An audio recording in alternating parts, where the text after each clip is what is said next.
यह भी दो है। दुनिया की पहली लंबी श्रृंखला निर्देशित बैलिस्टिक मिसाइल। ध्वनि की गति से 4 गुना से भी अधिक तेज ये मिसाइल लक्ष्य की ओर उतरने से पहले पृथ्वी की सीमा के पास तक भी पहुंची थी और यह मानवीय निर्मित पहला वह वस्तु थी जिसने वायुमंडल छोड़कर लगभग 128 मील 206 किलोमीटर की ऊंचाई तक पहुंच बनाई थी। V2 एक क्रांतिकारी हथियार था जैसा कि दुनिया पहले कभी नहीं देखी थी।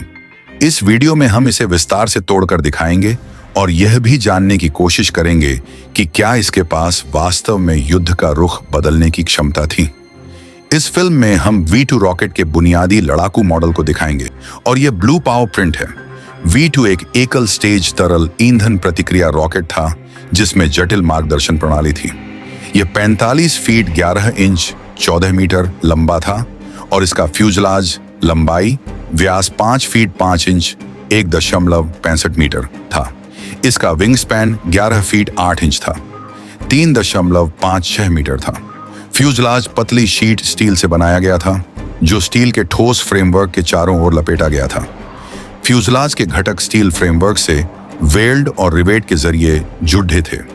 पूरी तरह ईंधन भरे हुए होने पर V2 का वजन 27,557 पाउंड 12,500 किलोग्राम था।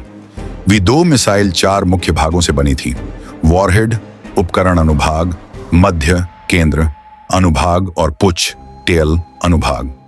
वॉरहेड अनुभाग रॉकेट की नोक पर लगा होता था जिसमें विस्फोटक चार्ज और फ्यूज लगे रहते थे। वॉरहेड में 3 फ्यूज लगे होते थे, एक संपर्क कॉन्टैक्ट और एक जड़त्वीय इनर्शियल फ्यूज नाक के नीचे लगाए गए थे और एक दूसरा जड़त्वीय फ्यूज चार्ज के आधार में लगाया गया था। इनमें से किसी भी एक फ्यूज से विस्फोट सक्रिय हो सकता था। वॉरहेड में 2000 पाउंड लगभग 910 किलोग्राम अमाटोल भरा रहता था, एक तीव्र विस्फोटक पदार्थ जो द्वितीय विश्व युद्ध के दौरान सामान्य था। अमाटोल 60% TNT और 40% अमोनियम नाइट्रेट का मिश्रण था। यह शुद्ध TNT की तुलना में कम शक्तिशाली था पर सस्ता और ऊष्मा के प्रति अधिक सहिष्णु था। उपकरण अनुभाग में मार्गदर्शन और नियंत्रण प्रणाली स्थित थी। इस अनुभाग के अंदर थे 2 विद्युत संचालित जायरोस्कोप जो उड़ान के दौरान स्वायत्त नियंत्रण के लिए आवश्यक थे। क्षैतिज जायरोस्कोप हॉरिजॉन्टल रॉकेट के पिच में विचलन का पता लगाता था, जबकि ऊर्ध्वाधर वर्टिकल जायरोस्कोप यो और रोल की निगरानी करता था। जायरोस्कोप और नियंत्रण सतहों से जुड़े एक एनालॉग कंप्यूटर, जायरोस्कोप कंप्यूटर और अन्य प्रणालियों को शक्ति देने वाली बैटरियां और एक मुख्य बिजली वितरण बोर्ड जो प्रक्षेप से पहले बाहरी विद्युत शक्ति प्राप्त कर सकता था। उपकरण अनुभाग के अलावा संकुचित वायु के बोतलें भी वहां थीं ताकि मध्य अनुभाग में स्थित ईंधन टैंक के अंदर दबाव बनाए रखा जा सके। सबसे बड़ा भाग रॉकेट का मध्य केंद्र अनुभाग था जिसमें 2 एल्यूमिनियम मैग्नीशियम मिश्र धातु के टैंक थे। बड़े टैंक में ईंधन भरा रहता था और छोटे टैंक में सुपर कूल्ड तरल ऑक्सीजन LOX भरी रहती थी। दोनों टैंकों को कांच ऑन ग्लास ऊन की परतों से इंसुलेट किया गया था जिसे भारी त्वरण के दौरान जगह पर रखने के लिए लकड़ी के चौक से दबाया गया था।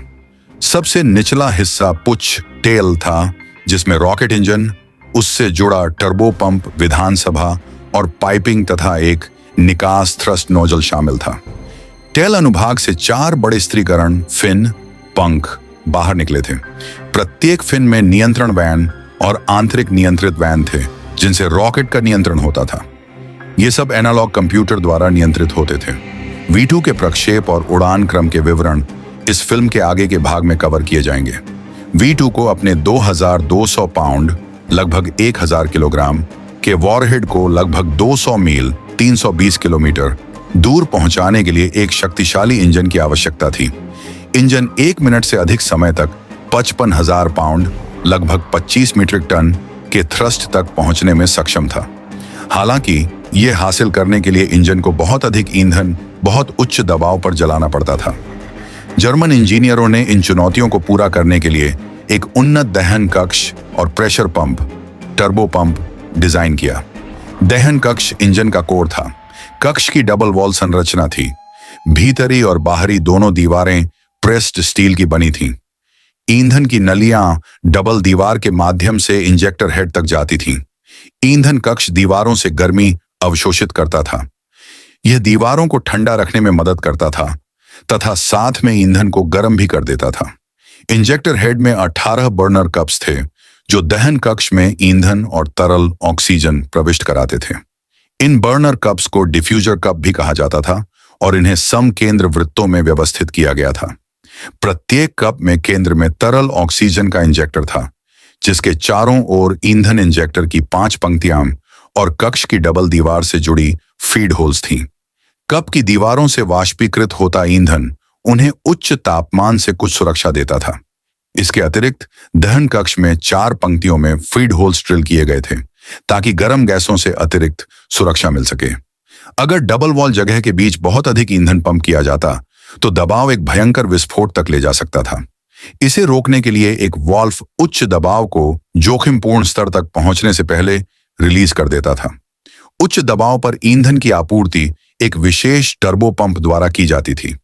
टर्बो पंप यथार्थ में एक स्टीम टरबाइन जैसा था जो टैंकों से ईंधन और तरल ऑक्सीजन खींचकर उन्हें अलग अलग वाल्वों के माध्यम से कक्ष में भेजता था। तरल ऑक्सीजन